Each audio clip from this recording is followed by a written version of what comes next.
আসসালামু আলাইকুম। Welcome to my YouTube channel আন্নিস ডাইন। আজকে আমি আপনাদের দেখাবো ঘরে থাকা উপকরণ দিয়ে কিভাবে খুব সহজে চিকেন মোমো তৈরি করা যায়, আর স্বাদটা হবে একদম রেস্টুরেন্টের মতো।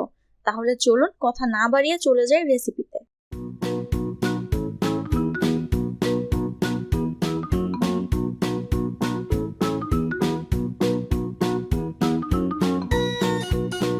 আমি এখানে নিয়ে নিয়েছি বোনলেস চিকেন 200 গ্রাম, কাঁচামরিচ কুচি,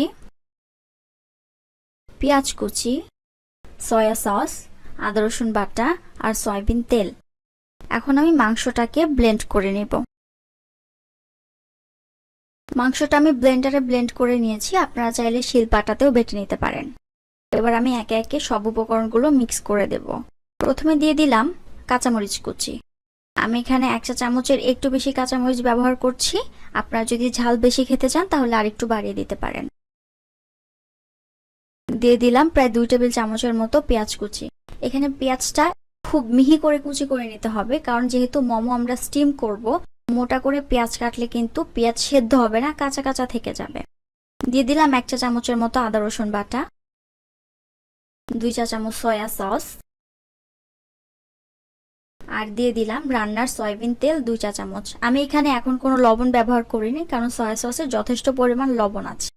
আমি পরে টেস্ট করে দেখব, লাগলে অ্যাডজাস্ট করে নেব। এবার চিকেনটাকে ম্যারিনেট করে আধা ঘন্টার মতো আমি রেস্টে রেখে দিচ্ছি।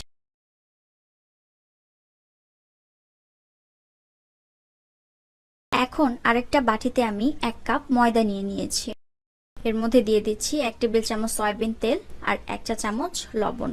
সয়াবিন তেল আর লবণটাকে ময়দার সাথে প্রথমে খুব ভালোভাবে মিক্স করে নিচ্ছি। আমি ঠিক রুটি বানানোর মতো একটা ডো এখানে তৈরি করে নেব।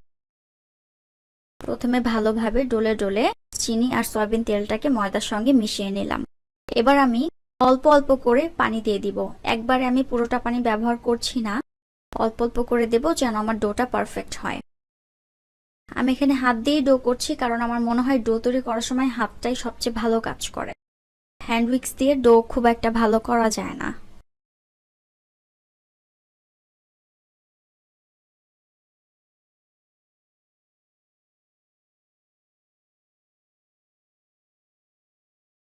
আমার ডোটা রেডি হয়ে গেছে। ডোটাকে এখন আমি একটা ভেজা টাওয়াল দিয়ে কভার করে রাখবো প্রায় আধা ঘন্টার মতো। আমার ডোটা রেডি হয়ে গেছে আর আমি ছোট ছোট করে রুটি বেলে নিয়েছি।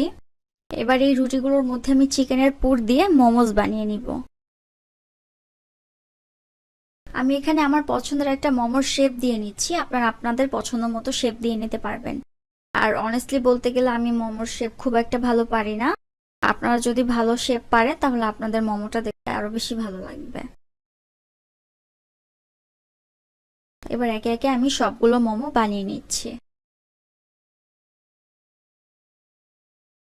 আমি আজকে আমার মোমোটা রাইস কুকারে স্টিম করব।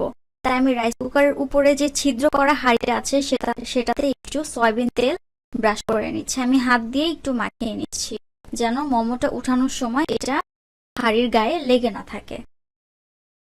আপনারা চাইলে চুলাতেও স্টিম করতে পারবেন, কোনো সমস্যা নেই, কিন্তু আমি আজকে রাইস কুকারে করছি।